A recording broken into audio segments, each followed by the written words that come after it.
For this marker technique, you are going to, well, one of the things that you can do is just use regular Crayola marker. It does work better on smooth paper or like cardstock paper.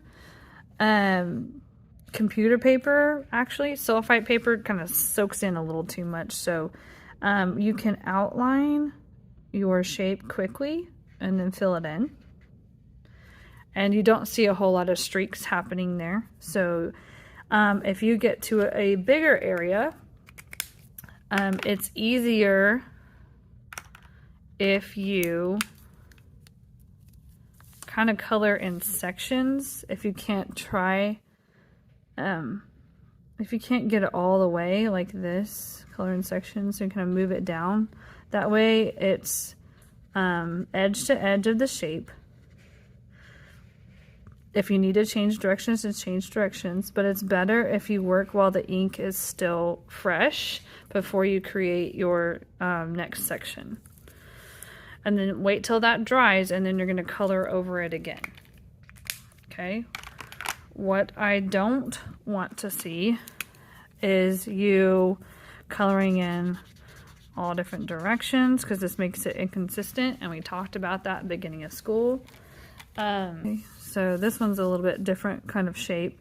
You can kind of keep your ink fresh and do it kind of more in sections.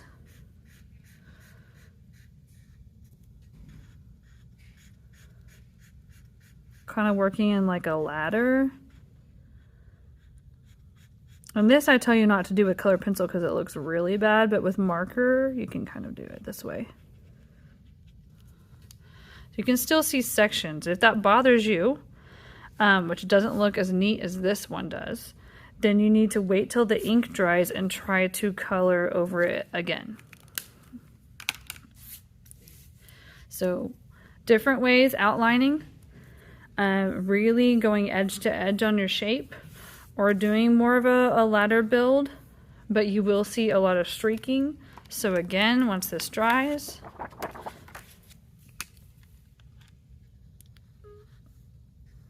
try to go over it again and get rid of those sections of color, make it a little more consistent. Now, if you have a really nice marker brand, okay, you don't have to do that. It does a better job on its own, but Crayola, we usually have to do more than one layer on. To the very end of the marker, okay, you want to keep those kind of sharp so that you can get into smaller areas.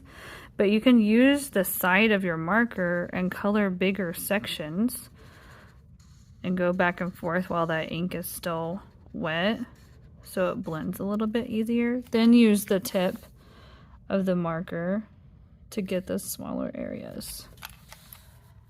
So make sure that every time you remove a cap, either keep it in your other hand or put it on the back. This will keep caps from getting lost.